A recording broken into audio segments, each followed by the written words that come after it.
couldn't afford a property at 15 or 16, but I wanted to get into investing. So you're 24 years old. You've got 3 properties and the 4th on the way. Harley Giddings has proven age is a hurdle you can totally jump over if you want to succeed in property investing, as he shares his story of how he managed to build a 3-property portfolio at such a young age. Educated myself, hundreds of hours listening to podcasts like this. As an investor, a lot of the data leads you to these hot markets, and if you're not ready, you'll just be left out. Be short, sharp, and straight to the point. Within 2 hours, we had return contracts on this. Talking details about what's really important to him, giving back to his family, and what actually fuels his determination to succeed. Dad's a firefighter, mum's a hairdresser, Aussie dream. If you don't have a why, this is where you often throw in the white towel. These 3 things, they're not new, but they work. If you break it down into more bite-sized pieces, it's far less intimidating. First off, straight into goal setting. Number 2, having a routine. Third one is the worst connotations of them all, but it's having a...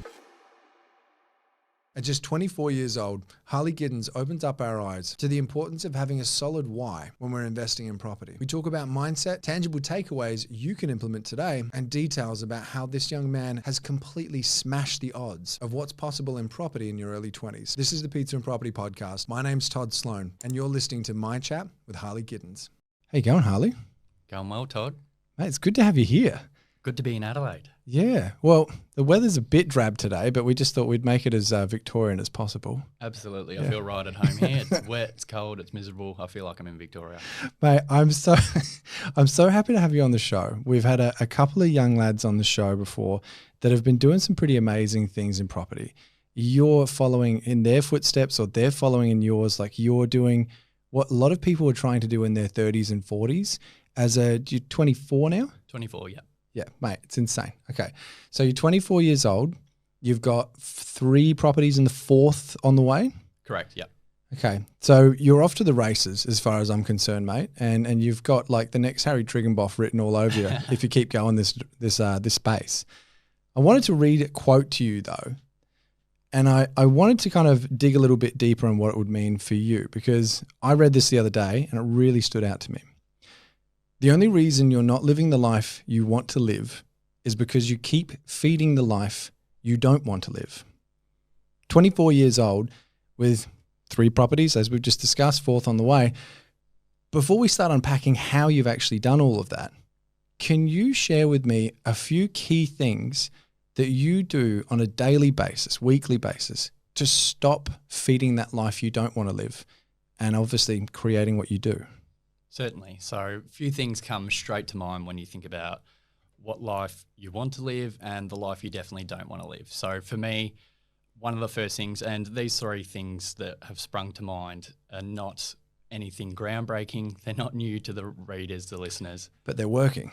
But they work. If you do them right, you do them with discipline, you do them consistently, they will work for you. It's just they're pretty boring. They're not sexy. So first off, I'll start with what comes straight to mind. So you're talking about living the life you want to live. For me, that comes straight into goal setting. So I see I post content and a lot of it's kind of tailored to other young investors like myself. And I get a kick out of helping other young people kind of get into the market and work out what is possible. But I do see a lot of them come in and they almost look at the money you can make and rushing in, and it's the FOMO. I want to get in, I want to buy a property, and I get that. But you don't really have a clear understanding of what life you actually want and what you actually want to get from investing in property. So that comes back to my goal setting. So for me, I want to work out, what is Harley Giddings' dream life? What does he want to do? What is it? My dream life. So we'll get straight into it. So I'm pretty ambitious, and you might laugh me out of the room with this one, but I don't think I will, but go for it. So from a finance perspective, I've got a goal to have a passive income of $200,000 to $250,000 in my 30s. So I'm 24, so it gives me 15 years max. I can be 39 and still hit that goal, Todd. Dude, you'll nail that. Right. So that's the goal at this stage, but I'm also a big family man. I just want, I think you can attest to this, the reason a lot of people get into property is they want time with the people they love and time doing what they love. So that's what investing in property is to me. Okay. So back to goal setting, finding out what you actually want to do. So for me, when I goal set personally, I break it up into a few different categories. So I have 3 months. So this is your near term, the things that you can action pretty well straight away. I like that. Then, is that so it doesn't seem so far away that it's unobtainable? It's like 3 months, everyone can kind of vision themselves or envisage themselves in 12 weeks time. correct. If you've got the lifetime goals or a goal even a year away, a goal a year away can feel like it's ages away to you. But if you break it down into more bite-sized pieces, I feel like it's far less intimidating. I like that. Okay. And so you're setting goals. That's one of the things for you. What else really keeps you on track to feed the life you do instead of the life you don't want? Number two, again, I can almost hear people like yawning as I say this, but having a routine. I don't know if it's because I'm 24 going on 74, but I love my routine. I've got the same things, and I'm not saying a routine is you have to do the same things every day at the same time. You have to eat your brekkie at 9:02. I'm not saying that. I've just got a set of things, I call them non-negotiables, and they're things that I have to do every day to feel like I've had a positive day and I'm getting closer to living my dream life. Out of interest, first thing is your non-negotiables, like the first kind of 30 minutes, or when are these happening? If you know my lifestyle, I'm flat out and I work 2 jobs 7 days a week, so I can't do it at the same time every day. I have seen your morning routine, which sounds weird until you realize that Harley actually posts it on Instagram. So I haven't been watching him through the curtains, but because you're getting up, you're reading, I know you're doing work, lighting a candle. There's a few things that are like, this is my thing that I do consistently. Yeah. So you've already touched on one. So one of the non-negotiables is reading. And to me and many people, reading can be a chore. But I've really found that so I do 20 minutes of reading every day, and it doesn't seem like much. It's a bit of a pain in the butt, to be honest, at some stages. But over time, over a few weeks, over a few months, all of a sudden you've read 2, 3, 4 books, and you're just constantly growing and growing this knowledge base, which is how I even got started investing in property in the first place. What's the book so far that's like had the biggest impact on you? Now, again, it's kind of a cop-out answer. If you're an Australian, you're young and you're interested in investing in finance, you've probably read The Barefoot Investor. But it was honestly a turning point when I was 15, 16 years old. 15? Yeah, that's when shout out to Mum for handing it to me at 15. Shout out to you for reading it at 15. I tried to give one of those to my nephew, given he's 12, but he literally gave it back to me at Christmas. He's like, Uncle Todd, I'm not going to read this. Yeah. I was like, oh, okay.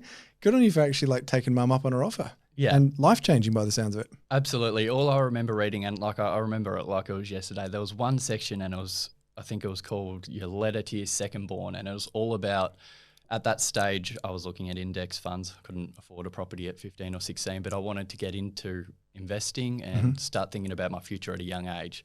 So I remember seeing something where if you start investing at 15, 16 years old and put in $5,000 a year till the time you're 25, so 10 years, that's $50,000. And then someone starts at 25 doing the same thing all the way to 60. You compare the two, so he's got a table to decide it. Yep. But you compare the two, and the person who started younger, so they only put 50,000 in. The other person put, I think it was around 160, so from 25 through to 60. There was about $1 million difference to the younger person. So I just remember reading that and going, God, compound interest blows my mind, and I need to get started. You ever seen that video? I think it's there's this guy that makes videos of books, and he made this one of The Psychology of Money. Wonderful book and wonderful video. I'll send it to you if you haven't seen it. And he compares Warren Buffett, if he didn't start investing at 10, if he was just like the average kind of person that was like, oh, maybe I should start investing when you're like 30. The difference of being worth, I think $58 billion or whatever Warren's worth now, it's probably more than that, we'll get corrected in the comments, was if he had this exact same returns. So the exact same success, exact same everything that way, but just starting at 30, all of a sudden he was worth like, I think it was 12 million. Don't get me wrong, 12 million is still a pretty good life, but the difference is just astronomical. And so that obviously really hit home to you. But what I'm interested in is why? Because I'd imagine, first of all, most young people wouldn't have even read that at 15. But then even if they did, why is that sort of changing you?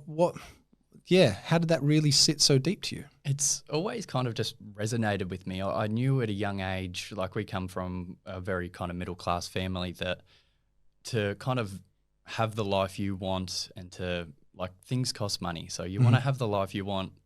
You're probably not going to earn that.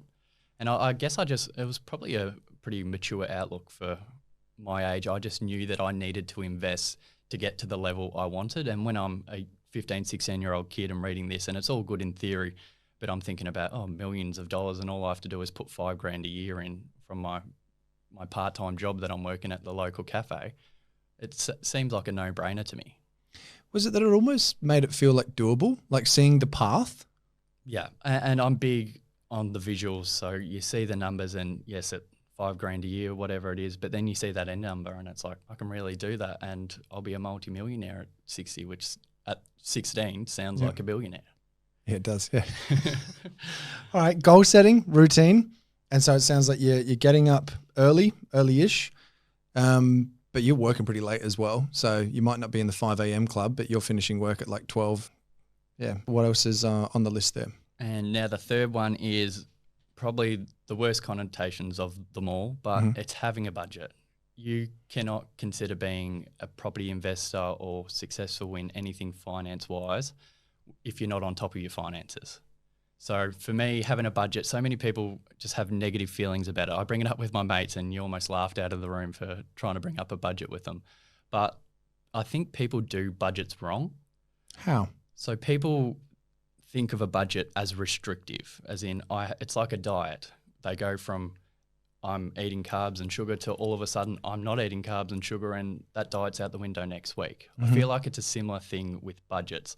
So people create the budget. There goes all my fun money. There goes my life, just to get what you want out of that budget.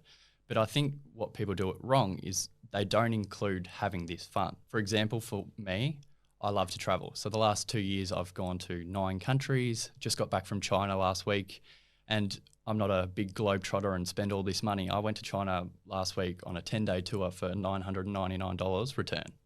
Yeah, we saw the deal. You put us on. Bianca and I would have done it as well, but our little man's due when you have to go travel. But yeah, man, so you're not restricting life. And actually, I think the best way to put it, there was a quote, I can't remember who it was, but I actually wrote this quote in the first book I wrote, which was, budgeting isn't about restricting what you want to do. Budgeting is about making the things you want happen. And it feels like that's probably more the mantra that you live by. It's not about, I can't do this, I can't do that. It's about, I want to do these things. So if I put this budget together, it's going to allow me to get to those things. And like you just said, you're 9 countries already, you're 24 years old. Yeah. And you've just got a deal for $999 to go to China for 10 days. Cheap as chips. How was it? It was awesome. I love China, but it was too bloody hot. So I'm a Victorian. It was 35 degrees every day, and there is 1 million people in every place that you go in China. It really is, isn't there? Yeah. All right. So goal setting, routine, budget. Now, if those are some of the things that you do pretty consistently to get you into the place where you're 24 years old with 3 properties, 4th on the way, I want to talk about some of these properties. It's more specifically the Perth deal. You and I were chatting about this over the phone. It sounds like you got a ripper there. Can you unpack a little bit of that story? Sure. So quick rewind. So my first property, I was 22 years ago. 22 years ago. You look good. 22 years old. So I was, straight out the womb buying property. So 22 years old. So that was 2 years ago for me. I purchased the first property. I used a buyer's agent because at the time I lacked knowledge, I lacked education and the confidence to buy, honestly. So good experience with the BA? Great experience, but I think I'm not saying it can be replicated. I would just be wary using BAs and just make sure you do your research like anything. Yep. Yeah, they're not all good. Not everyone's created equally, and it's like that in any profession. But totally agree. When you're going to butter up 15 to 20,000, you want to make sure they're doing a good job. Yep, fair call. So after I purchased that first property with a BA, I quickly realised on my modest income that if I wanted to grow a portfolio, I probably wouldn't be able to go down the BA path often, as I just couldn't save enough to do it. When you say modest income, what was that at the time? So at the time, earning $65,000 from my full-time job, and then approximately $20,000 to $30,000 at my second job. So working 2 jobs 7 days a week. Okay. So you got like 90, 100 coming in a year. Yeah. And how many hours are you doing? 65 to 70. 65, 70 hours. Okay. All right, so you're working your absolute backside off. You've got a BA that's helped you with the first one. You're starting to assess the situation, going, I want to go again, but with what I'm earning, I probably can't get a BA to keep doing this for me. So how are you pulling the trigger on number 2? So number 2, it's the ultimate key to even getting involved in property investment, especially as a young fella. It's all education at the end of the day. The quicker you can get to that level that you understand what you're purchasing, and like I said previously, like getting into these hot markets. So obviously as an investor, a lot of the data leads you to these hot markets. And if you're not ready or prepared to go, you'll just be left out. It's really hard to get into the market if you're not ready to go. All right, so you're moving fast. You've got a few properties under your belt. And which one was Perth? Was that number 2 or number 3? So my first 2 were in Perth. So first 2. Yeah. Okay. The one that you said the other day that you made like a really good equity gain on, that was number 2? Number 2, yeah. First on my own. Can you tell a little bit of that story? Yeah. How that came about? Sure. So as I said, used the buyer's agent for the first one, educated myself, hundreds of hours listening to podcasts like this, reading books, doing courses, finally felt ready enough to even look at purchasing on my own. Ended up finding a property. I'll go into the property and then I'll get into how I actually got ready to purchase that property. Sure.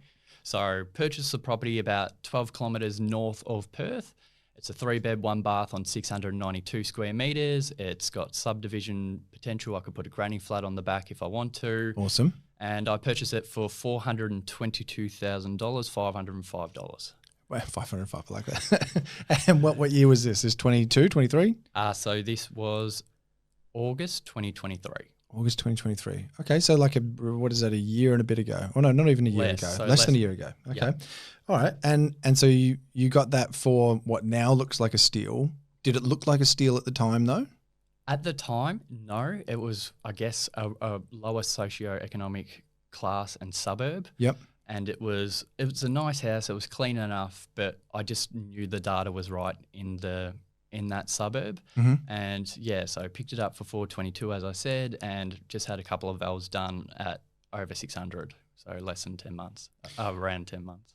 So you've made, what is that? Almost $200,000 in equity from that one. Yeah, from that one. Brilliant. Good work, man. Now, as far as putting the offer in, that all happened pretty fast though, didn't it? Correct. So when you're looking at these markets, investors are often drawn to hot markets, and that's because the data is good there. So there's a reason it's typically hot. So when you're in a hot market, you need to be ready to move. So when this property came up, I had to be able to move fast. Otherwise, I wouldn't have secured it for the price I did. How fast is fast?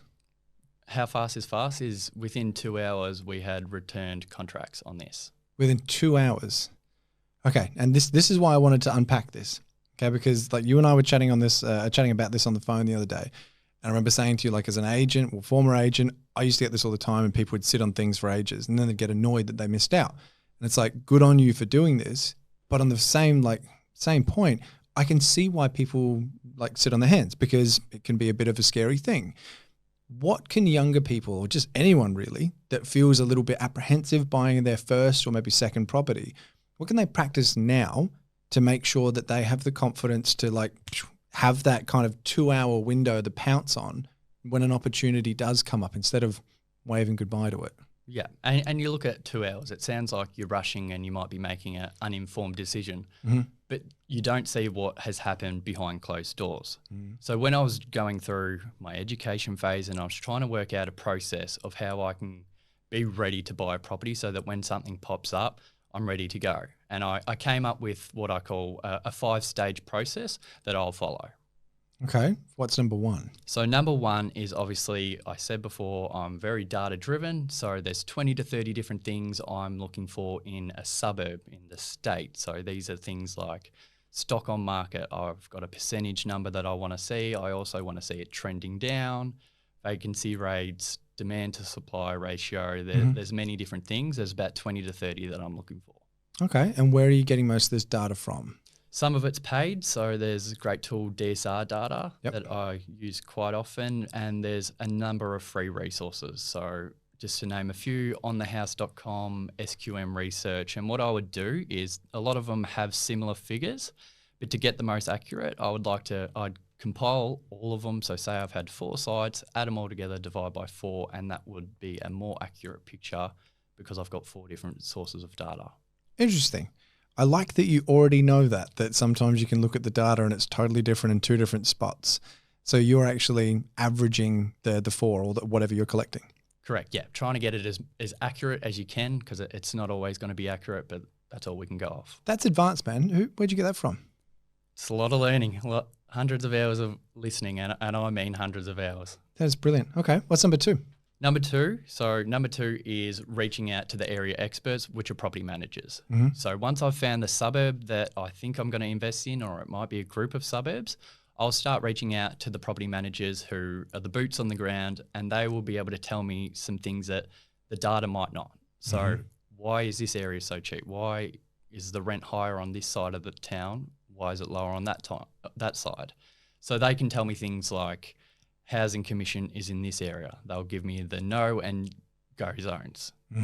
They'll be able to tell me that area kind of floods, or that area is quite crime ridden, different things like that you might not be able to tell just from the data and looking at the suburb as a whole. So I can find the spots where I want to target and the spots where I'd like to avoid. Bianca and I were doing this just the other day. We're looking at a block of units, and we're just literally looking at the front of it.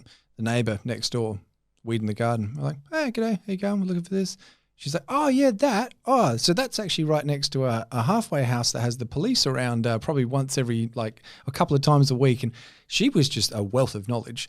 Like, I think she knew everyone in the street, but the agent wouldn't like her, but she very much talked us out of it when she started talking about all of the ins and outs. I know that's not what you're saying, like literally talk to the neighbours, but the property managers can sometimes be just as much of a wealth of knowledge. I feel some people don't do this, and I've talked to people before because they're like, I don't want to bother them. Like, maybe I'm not going to use them, or I'm not quite sure what to ask. How do you kind of approach that? So you just like literally ring, hi, I'm looking at buying a property. Can I ask you some questions? Do you just jump straight in? I do, and so you do your research on the property managers. So there's a lot of different sites online that you can look for and find the premier kind of property managers in the area, and that's ultimately who you want to work with. And I do get it. You don't have a property yet, so they're just giving you kind of free information at the time, but it's prospecting for them. If they give you the right information, you purchase, and you're happy with the information they provided, ultimately you'll probably use them as a property manager. And at the end of the day, with property managers too, they've got a vested interest. So if they're the one that's going to tell you, oh, actually, yeah, you can get one there, and you buy one and that's in the housing commission area and it's a headache and you got nightmare tenants all the time, they're the one who are going to have to deal with it every single day because they're going to be managing the property. Very good point. All right, so data, property manager, boots on the ground. What's number 3? Number 3, so you found the suburb, you found where in the suburb that you actually want to be buying, and now it's time to do some comparisons. So you need to work out what properties are going for within that suburb. So you're building like a CMA? Correct, yeah. So we're going off recent comparable sales of a similar property type that you want to be targeting. So within a suburb, there might be a variance of 700 through to 300,000 in properties, and that's just different areas, that's different bedrooms, that's different property types. So you just need to find out what property it is that you're targeting, what fits within your budget, and start doing the data on what that property is selling for. So if you're looking for 3-bedroom houses in this suburb, the last few weeks, go through, run the numbers, check out what the property is, see what is growing, see what it's going for, and you can kind of make a picture of what you think 3 bedrooms are going for within that suburb. Do you go about ordering them like top end to bottom end and like really getting into the nitty gritty of it as far as like kitchens, bathrooms, everything? Yeah, so you want the likeness to be as close as possible. So the reason we do this is because when a property ultimately pops up, you want to be able to rank it against the recent comparable sales you've done. So you want some nicer 3 bedrooms that might have a pool and manicured and a nice kitchen, but then you also want the 3-bedder that's barely got paint on the walls, and just so that when a property pops up, you can kind of put it within that ballpark and say, well, if this is $450 a week ago, maybe this is $420, and you can kind of make a range for yourself. And again, this will ultimately help you to act fast. You ever done it on Price Finder, Domains app? It's actually the one thing that I really liked about it, and this is not a paid advertisement for Price Finder. When you'd go through your CMA and you'd have your list, there's these little slider bars on the side, and it was like, this is better or worse. And as you're doing it, you look at each property in detail and you're like, nah, that's a little bit worse. Oh, actually, that one's a little bit better. and it like helps actually give you this score at the end. I've never seen it on any other platform, but it's quite a helpful way to do it. Yeah, well, that's virtually what I'm doing. You want the above and the below so that you can try and get that accurate picture of what you think that house is actually worth. Brilliant. So I'm already starting to see you're painting a real picture that is giving you confidence, and we're only at step 3. What's step 4? Step 4 is building relationships. So this is where BAs make their bread and butter. They've got great relationships with agents within the area. That's how they get the first deals, and they just do sheer numbers. But there's no reason as an investor that you can't make these relationships yourself. You're an ex-agent yourself, Todd. You would know that you can build these relationships. You don't only deal with buyer's agents. So for me, I would ring up. I'd be that borderline annoying 24-year-old from Victoria. Hey, it's Harley. Looking at the 3 beds, 1 bath, still got my pre-approval ready to go. You got anything on the market? Anything coming? No, got nothing. Sweet. Ring you again next week. And I'm not saying to annoy them, but you want to be front of mind when something comes up because they want to get rid of the annoying 24-year-old from Victoria that keeps bloody bugging me. Okay, talk to me a little bit more about that, because you're 100% right, but the line between annoying and persistent, it is a fine line. How do you straddle that well? Well, it's being conscious of their time. So these agents, they might have 100 calls a day, and you've got to stand out to a degree that you want to be remembered. So that 24-year-old, that's why I include the part that I'm the 24-year-old from Victoria, because they're going to get 100 calls a day.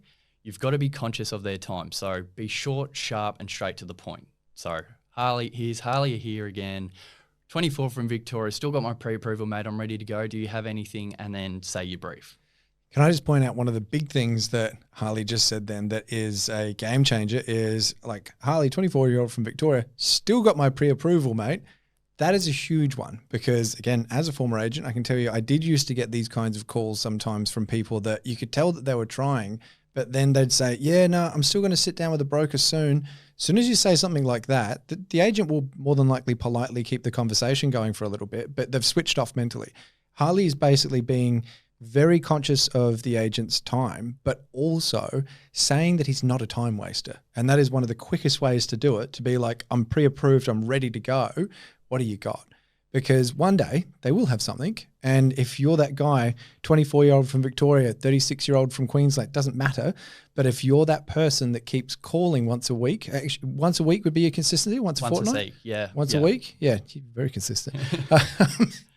Borderline annoying. Yeah, I almost guarantee you, he's the one that's going to get the call because you will be top of mind. Because 100 calls a day, that's not a joke, man. It genuinely is at least 100 calls a day when you're agent. I used to make a joke when I was in listing presentations saying, I really think we should be called relationship agents. We just have houses kind of sprinkled into it. And that's the truth of it. So if you're always top of mind with the relationships, it's obviously paying dividends for you. Yeah. And another tip I had on top of that is not only ring the senior agent. A lot of the time you'll see that there'll be a senior agent or there might be the second in charge. And typically they're a younger, maybe less experienced person, and they're the ones that can take your phone call. One, they've got time. So if you want to fire away 20 questions, fire away. And 2, there's a fair chance they might slip up and give you some information that they shouldn't be providing you. They're usually the cadet. So they're the ones that are like the PA running around, picking up all of the balls that the main agent might drop while they're closing all the deals and doing all of the high level kind of stuff. But again, we talked about this, man. I don't ever want to throw my former industry under the bus, but you're right. You really can get some gold out of them sometimes. And especially if you butter up and build up that relationship well, that's a really good tip, man. That's solid. Yeah. And again, building relationships, eventually they'll be a main sales agent. And who do they have the relationship with? Someone that went through them when they were younger and gave them a chance, and also got a little bit of information that maybe they shouldn't have. But that's how you build relationships. I like it. What's number 5? So number 5 is, if you've done all 4 of those from above, you should be ready, willing, and able to move quickly. Okay, so we've got the data. We're looking at where to buy. Then we're talking to property managers, boots on the ground. We're kind of sorting out where in a little bit more detail. Now we're down to more of a parts of the suburb kind of where. Then we're doing CMAs, so we're being able to understand where the top end, bottom end is. really get to know the market. We've built relationships with agents to a point of not being annoying, but not calling once a quarter and being like, why didn't they remember me? Like you've got that balance down pat. And if all of those come together, well, I've got 2 thumbs up. If all of those come together, then that's when it's like, okay, I'm confident to pounce because I've got everything that I need. Yep. Understood you right? And that's how I was able to move within 2 hours. So you would look at that and you go, how the hell can that property be under offer within 2 hours? Well, I know that suburb like the back of my hand, and I'm informed and confident in my research that I've done, all the groundwork I've done, so that when this popped up, I could do my comparisons really quickly. I knew that was in the right area in the suburb. It was the agent that brought it to me, and I can move very quickly, quicker than most. And that just means everything, because the difference between 2 hours and 2 days is the difference between getting it and, oh, sorry, someone already got that one. And on top of that, it's funny that it is my second property, because all those steps that we're talking about, so I had actually spoken to the second agent as it stands with this property. It came up, he had told me that the vendor was going to hear the offers as soon as they came through. Okay. Which is massive. So they're not going to sit on it for 3 days and wait to hear all offers. And in a hot market, this is what just drives prices out of my reach. So I knew from information that the second agent probably shouldn't have provided me that any offers, the vendor had explicitly said to send these offers to me. I want to hear them as they come through. So when this came up, I'd done all the pre-work, and within 2 hours, I had an offer in place. I knew this was going straight to the vendor. The agent had to present it because he'd already been told by the vendor that he wanted to hear them as they came through. He accepted. We exchanged contracts within the 2 hours. And as the agent was kind of drawing up and doing the back work that they do, gave me the news, congrats, you're under offer, it's all good. The vendor signed off. He goes, and in that few hours that it's taken me to write up the paperwork, I've had another 2 offers over 30,000 of what you were going to offer. Within a few hours. Within a few hours. And I don't know if he's pissing in my pocket, but... Hey, it's Perth. He wouldn't be. It's Perth. Yeah, Perth 2023, that would be legit. If that was Perth 2019, then that would probably be a lie. Yeah. But, yeah. Would have been nice back then. Yeah. Mate, just to recap, data, property managers, CMA, relationships, pull the trigger. That's what gives you confidence. Be ready to go. Positive attitude. I've got a quote, and I want you to see if you can guess. I don't know if you read this on the screen before or not, but let's see if you can guess who this is, okay? Some people say Disneyland's the happiest place on earth, but they obviously haven't been to my BP. This place is heaven, and so are the coffees. Who's that? That would be yours truly, Todd. That is you. Psychologist Sean Anker says our brains in a positive state work 31% more productively than in a negative, neutral, or stressed state. What do you do each day to keep your mindset on track? Because I can't help but think that this is one of the keys to your success. Like, I'm sure your BP's nice, but Disneyland, Harley? Yeah, no, I get what you're saying, and it was a bit of tongue-in-cheek, it is. May not be Disneyland, but I'm grateful for it. I love my work there. You're such a positive dude, though. Like... That's the thing. It sounds like a cop-out, but I'm genuinely a very positive person. You won't often catch me complaining, except if it's the weather, like in Victoria and Adelaide, mind you. But you won't often catch me complaining. And this is, it's not something that has always come naturally. I remember being earlier in my 20s, 20, 21, and I'd be easily annoyed and you'd complain, you're in traffic. Why am I in traffic? Why do I have to go to work? It's just kind of like a complaining. And then during this time, like many families go through, ours included, we were impacted by cancer. So 4 of my grandparents all passed away within a few years of cancer at the time. Sorry, man. So yeah, it was a tough period, but I just remember that was kind of me through 18 to 20. And like I was finding myself complaining, and then I'd go, but my nan's going through chemo. Like, how the hell can I complain about being in traffic or having to go to work? I'm fit, I'm young, I'm healthy, and I'm able. Like it was just a real kind of mindset switch where I'm like, I'm a lucky one.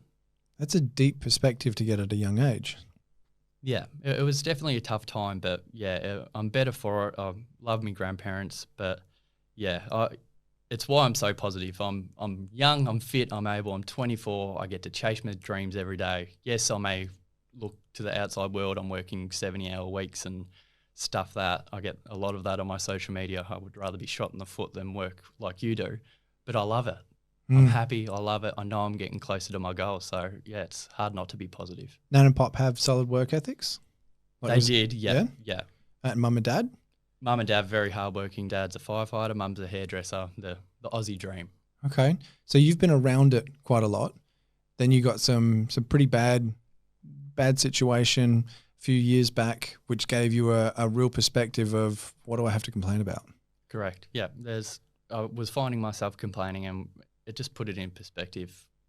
They're missing out on, I've got my whole life ahead of me. I'm fit, I'm young, I'm healthy. Like, how dare I complain? You doing like a morning mantra or anything like that you say to yourself to keep that mindset? Because like, I feel like it could be easy to have that kind of influence and it could feel really life-changing, but then life kind of just lifes and keeps going, and then maybe it doesn't stay with you. What do you do to keep it with you?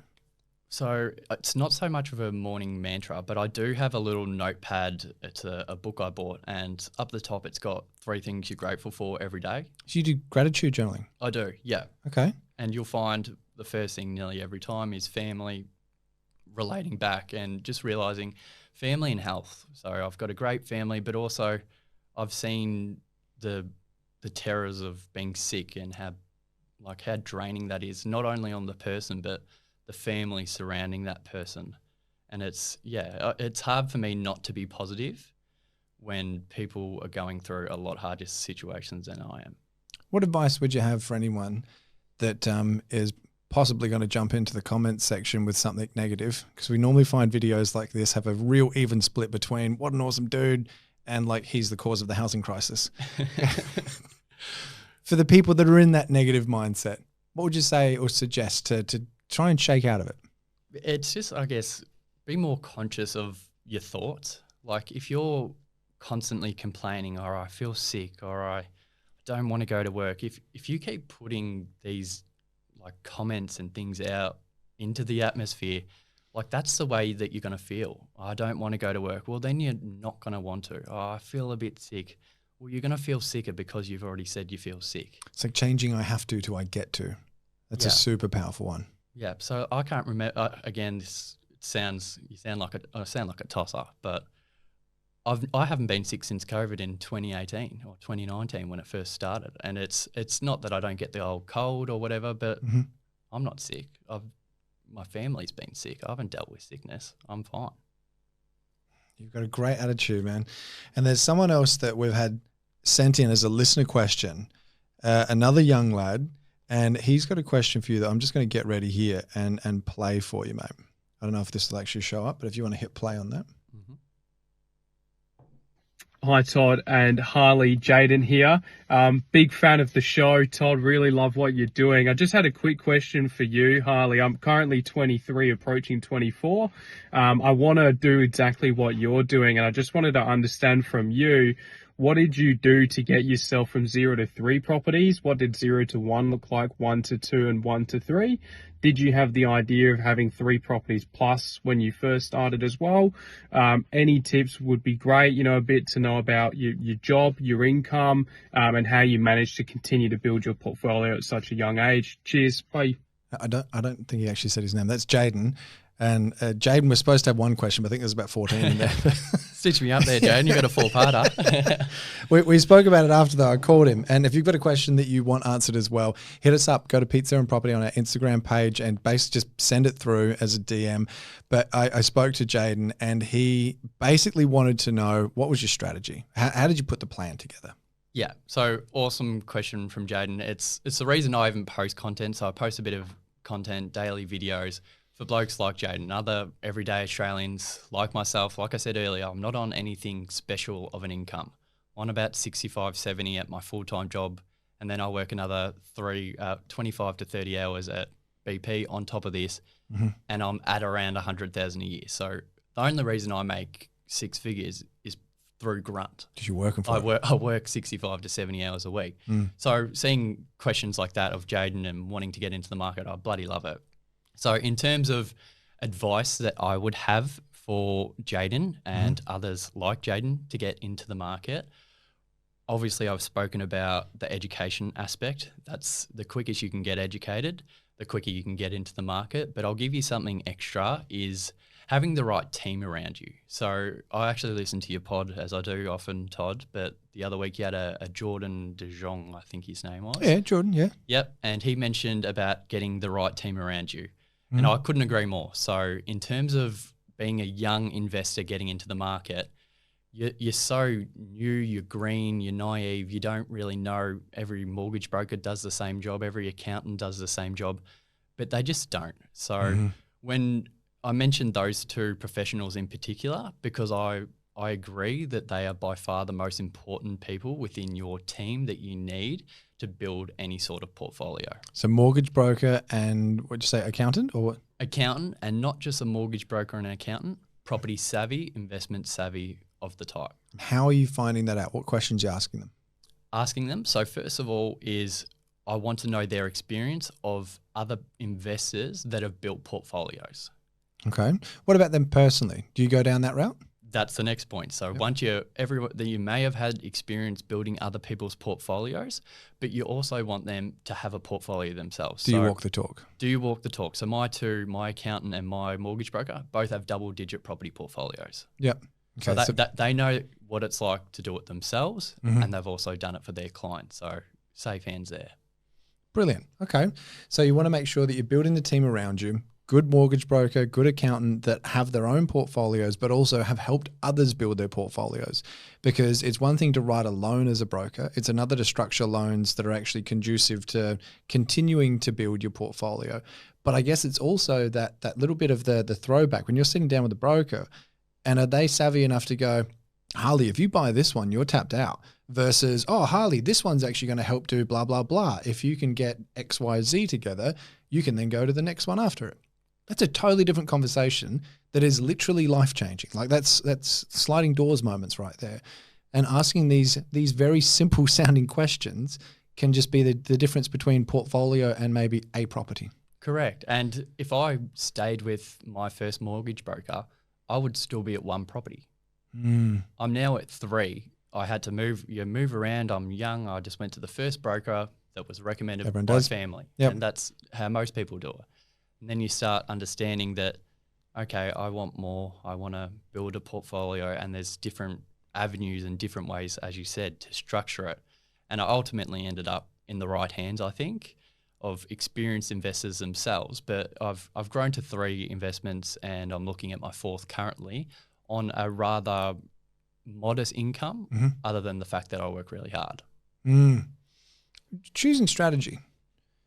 Did you look at kind of everything and go like, all right, development, reno, hotspot, under market value? Do you kind of assess it all and go, that's the one I like? Or is there maybe one you feel you're leaning towards to grow to another? How'd you go down that path? Yeah, again, it's with property, you would know there's a million different ways that you can make money. So you've always got to find the strategy that best suits you. And for me, I touched on it earlier, was finding properties that have multiple use. So yes, it's typically a house, a detached house on some land, and all 3 of my properties have side access with enough space, the zoning's right, where I can pull a cash flow lever if I need to inject some cash flow down the line. I can cut the back block off and sell it if I need a really quick injection of cash. Okay, so you're looking for multiple options, basically. Correct. And when it comes to my overall strategy, it's not just the strategy as well. There's what I like to call 3 phases of my strategy. So yes, I may have the strategy to build to this amount of properties by this age and that will let me achieve this. But I've got 3 phases that I break it into. So I've got the accumulation phase, I've got the time in market phase, and then I've got the consolidation phase. How long is your time in market phase? Well, with my timeline, Todd, it's 15 years for me to reach my goal. So okay, so 35? 39. 39, so 24, sorry. Yep. Oh, sorry, I thought the clock started when you first bought the first one. No. So 22, I bought my first. So technically, 17 Yep. years to be in my 30s and reach my passive income goal. You'll be there before you know it, mate. Still feels like yesterday I was your age. I know. But I tell people my goal, and you almost come across like you're boasting, and it's not from a place of boasting. It's me wanting to push myself and seeing what I can do. I don't feel like I need to give you this advice, but maybe someone else listening needs to hear that if they've just resonated with what you've said. But like, just destroy that thought, because if anyone ever puts down that goal, like 250,000 a year, when you said that, dude, I was like, oh yeah, you would do that. Like 100%. Like you've got the wrong people in your life if that's what they're doing with your goal. If they're telling you can't do it, laughing at you, whatever. But to back up on that a little bit, sometimes it's not necessarily the wrong people, but you're talking the wrong subject, because I've had that sometimes with some family members. Wonderful people. Every other aspect, love them to death. I wouldn't talk property with them because they don't have the same kind of expansive mindset. They've got a bit more of a closed mindset. So it's like that subject just stays away to keep everything nice and cohesive in the relationship. But otherwise, get rid of toxic people. Yeah, I totally agree. And honestly, like when it comes to property anyway, I'm really big on, there's so many different property experts, and I do like pulling bits and pieces from them, but I do actually look into who's providing the advice and going, are they in the position that I want to be in? Mm-hmm. Because why would I listen to advice from someone who hasn't done what I want to do? Mm. Yeah, like I wouldn't coach a footy team.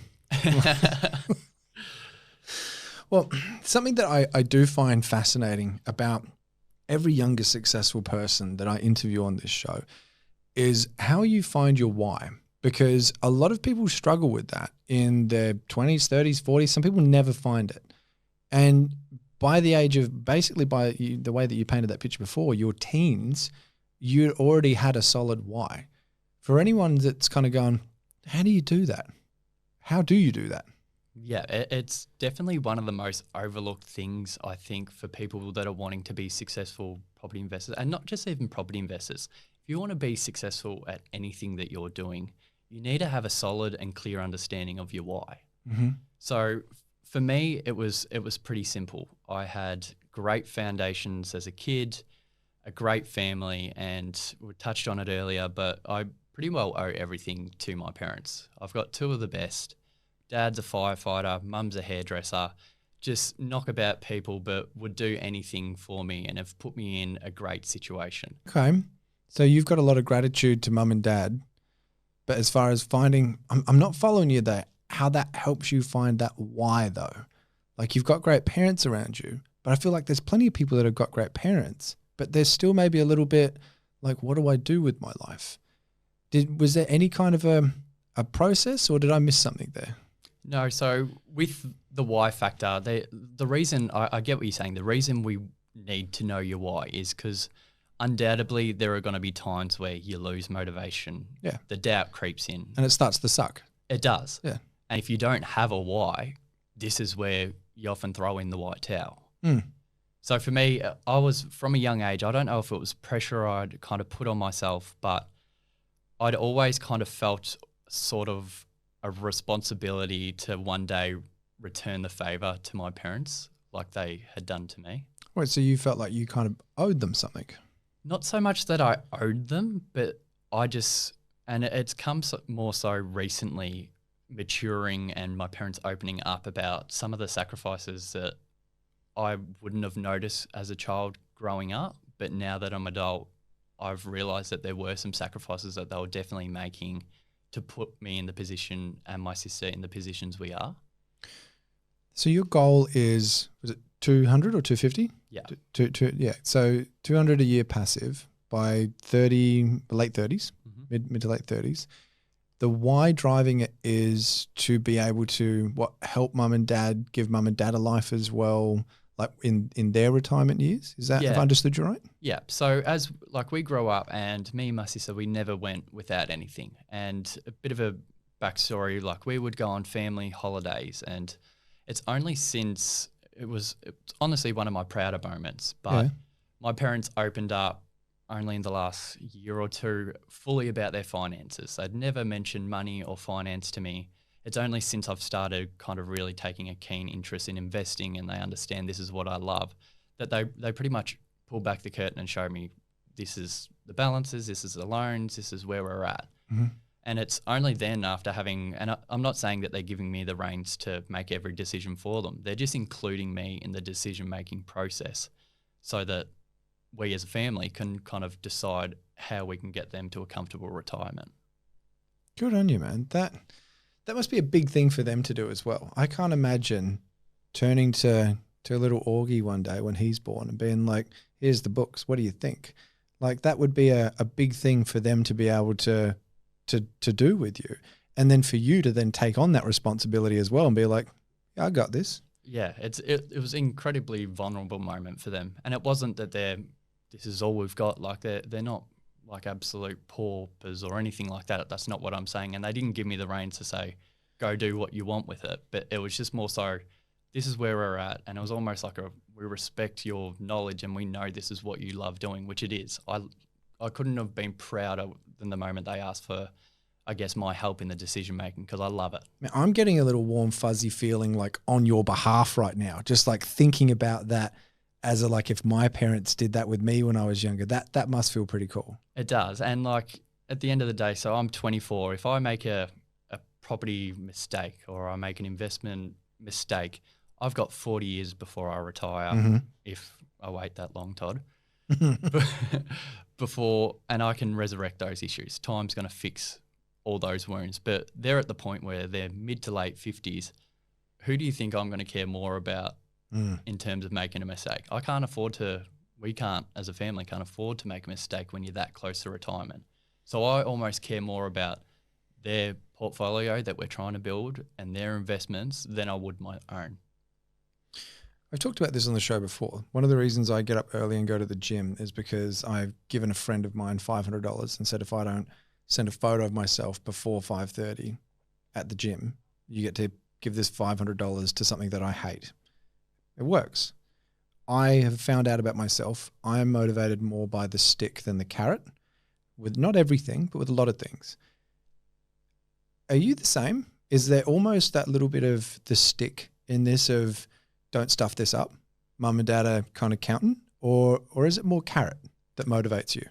Definitely the stick. So it's not that there's a pressure that they've ever placed on me because they're unbelievably supportive. It's pressure I've placed on myself. And I don't know if it's almost like an ego thing, but it's like they've given me the pocket aces. They've given me the best hand possible.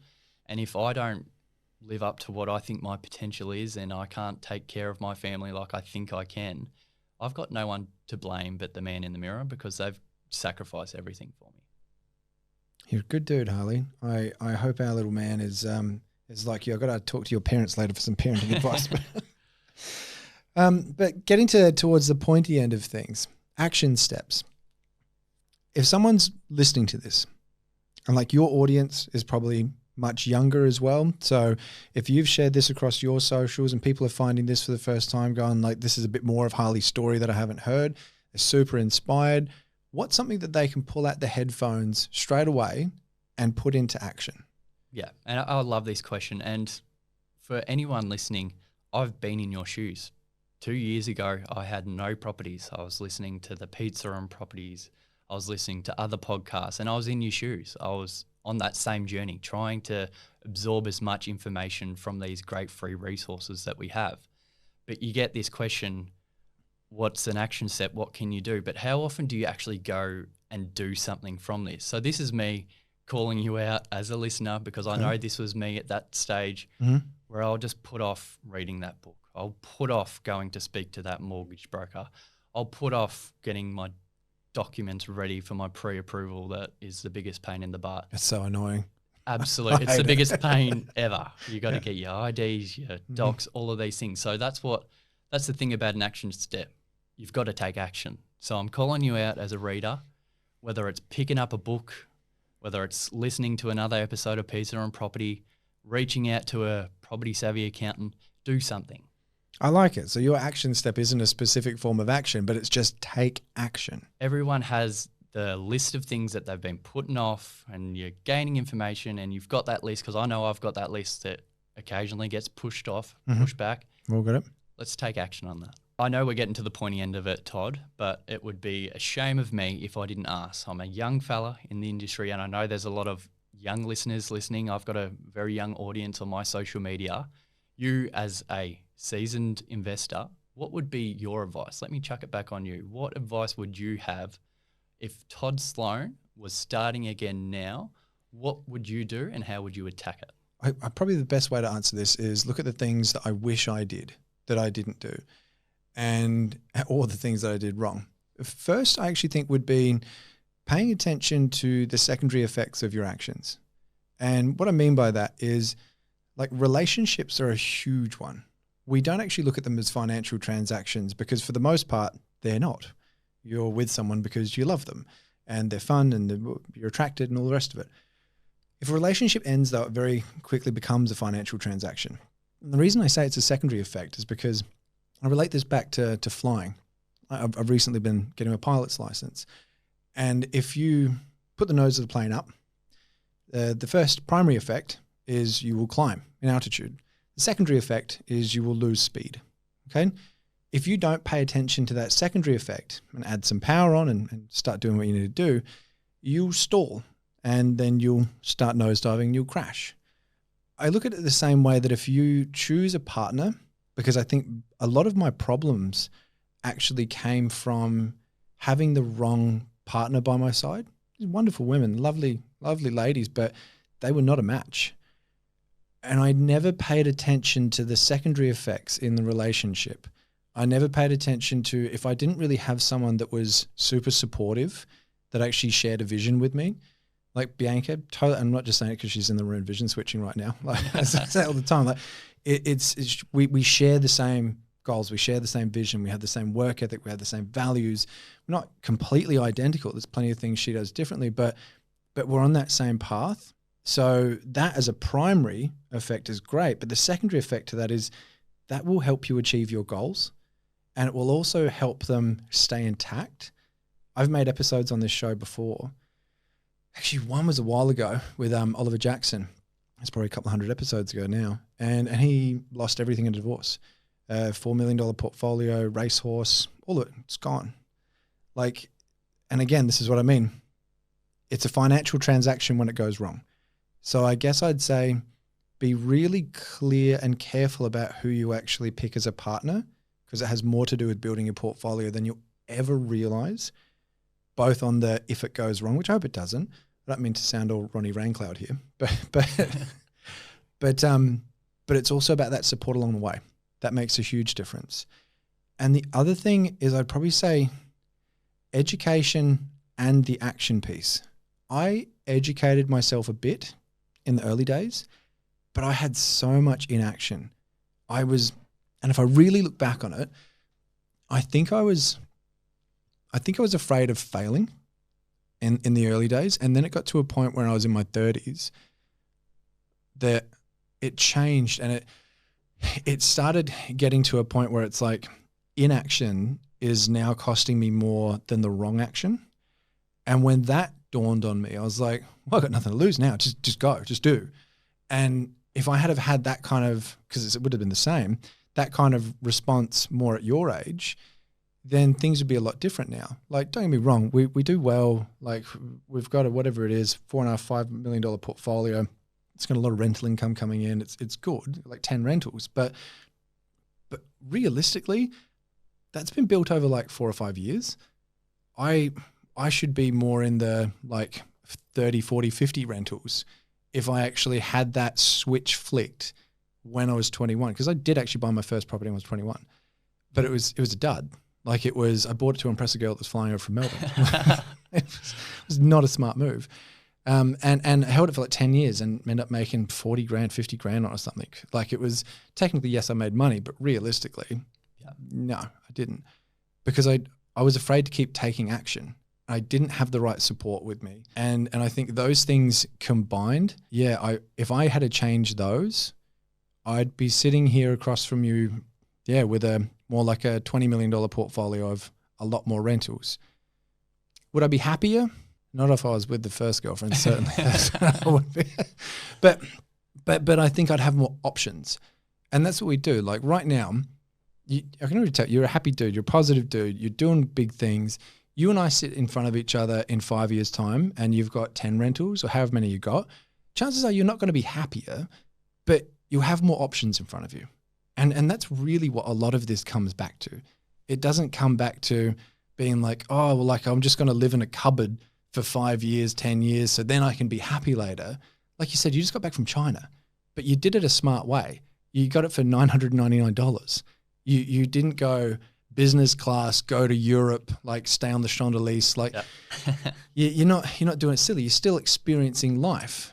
So I think that delayed gratification is important, but not at the cost of smelling the roses along the way. Yeah. And actually probably the last thing, I don't know how long an answer you're expecting here, but no, I love it. Okay.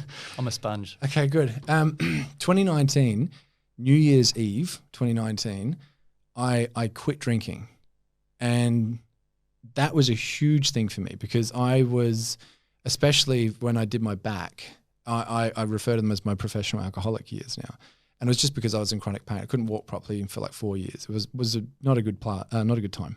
But stopping drinking, and I don't mean this in a preachy way, you do you, but I can't say enough good things about it.